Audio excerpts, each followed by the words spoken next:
나의 사랑하는 책 출애굽기 두 번째 시간입니다. 출애굽기는요, 바로 구원이란 무엇인지에 대해서 가장 기본적이고 또한 명확한 정답을 우리에게 보여주고 있다라고 했었어요.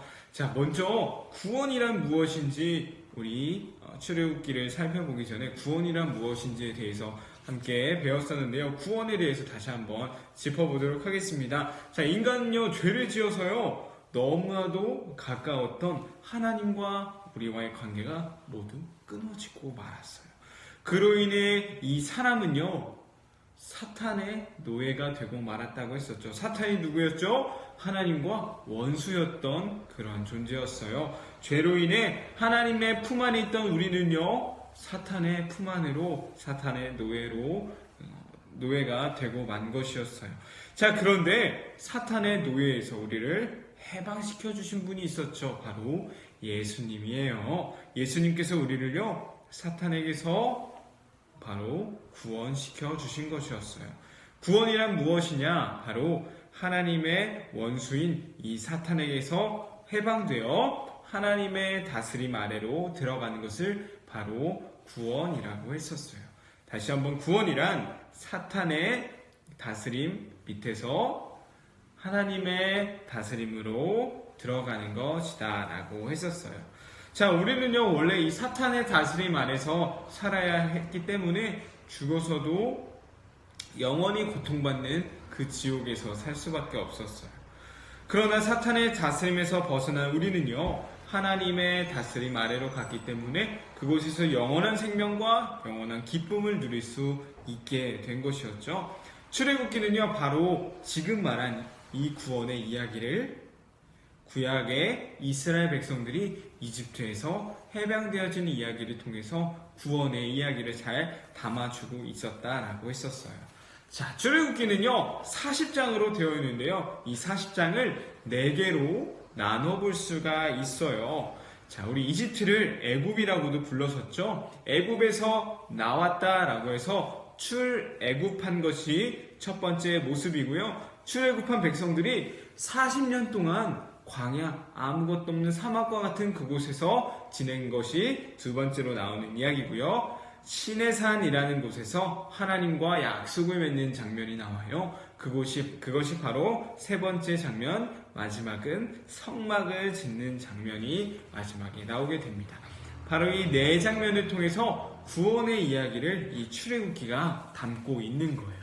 자, 이 네 가지 이야기가 과연 무슨 의미가 있는지 우리 함께 살펴보도록 하겠습니다. 자, 4개 다시 한번 생각해 볼까요? 첫 번째는 뭐였죠? 애굽을 나왔다. 출애굽. 그래서 출애굽인 거예요. 출애굽한 다음에 40년 동안 광야 생활을 했고요. 광야 생활 다음에 시내산에 머물러 하나님과 약속을 맺었어요.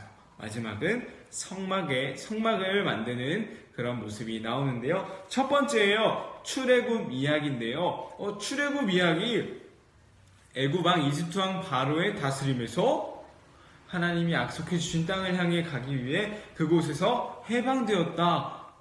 우리 친구들 들어본 이야기 같지 않나요? 사탄의 다스림에 있던, 사탄의 노예였던 우리가 하나님의 다스림으로 들어가게 되었다. 예수님께서 우리를 해방시켜 주셨다. 바로 이 출애굽 이야기를 통해서요, 우리는 사탄의 노예가 되었다가 해방됐다는 것을 우리는 기억해 볼 수 있을 것 같아요. 자, 두 번째예요. 광야를 40년 동안이나 걸었다라고 했었죠. 자, 이 40년 동안의 광야 생활이 무엇을 뜻할까요? 그것은요, 바로 하나님의 백성이 되기 위해 일종의 훈련의 과정이었던 거예요. 자, 무슨 훈련이 가장 큰 훈련이었을까요? 지금까지 애굽왕 바로의 다스림 아래에 있었어요. 근데 예수님께서 구원시켜 주셔서 하나님의 다스림으로 갔었죠. 이제 그 중간에 있던 이 이스라엘 백성들이 무엇을 훈련하느냐? 너희를 해방시켜 주시고 너희를 이끌어 주실 그 하나님, 너희 진짜 이 하나님만 믿고 따를 수 있겠니? 라는 것을 훈련하고 또 훈련하는 거예요. 아무것도 없는 곳에서요, 오직 의지하고 바라볼 수 있는 분은 역시 오직 하나님밖에 없었다는 거죠. 그래서 이 광야의 이야기는요, 하나님의 백성이 되기에 필요한 훈련 과정이다라고 생각하면 될 것 같아요. 세 번째, 신의 산에서 하나님과 언약을 맺는 그런 장면이라고 했었어요. 자, 이것은요, 이제 너희들 하나님의 백성이 되었어. 나와 언약을 맺음으로, 약속을 맺음으로 하나님의 백성이 되었어. 하나님의 백성으로서 이제 출발하게 될 거야 라는 것을 이 세 번째 신의 산 언약의 이야기를 통해 우리는 살펴볼 수 있습니다. 자, 마지막 성막이에요. 성막은요, 이제 그곳에서 영원히 하나님과 함께 살아갈 수 있다. 자, 구원받은 우리가 이제 하나님 다스림 아래서 영원한 생명과 영원한 기쁨을 누리며 살아갈 수 있다고 했었죠. 그것이 바로 성막을 통해 우리에게 보여주는 거예요. 자, 다시 한번 처음부터 되돌아보겠습니다. 우리 출애굽인 네 가지로 나눌 수 있다고 했었죠. 출애굽, 광야, 신의 산 언약, 그리고 성막이에요. 자, 이 네 가지에는요, 각각 의미들이 담겨 있다고 했었어요. 자, 첫 번째 출애굽은요, 바로왕의 다스림에서 해방되었어요.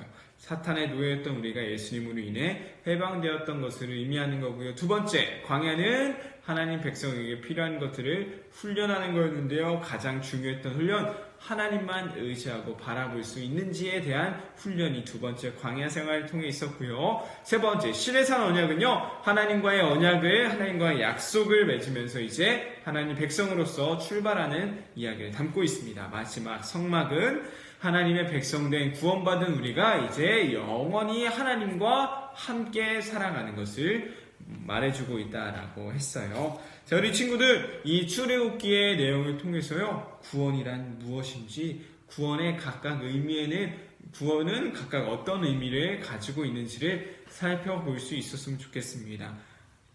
이 출애굽기를 통해서 구원의 그림을 우리 친구들이 다시 한번 그려보고요, 그 구원이란 무엇인지를 기억해 볼 수 있는 우리 유년부 친구들이 되길 바랍니다.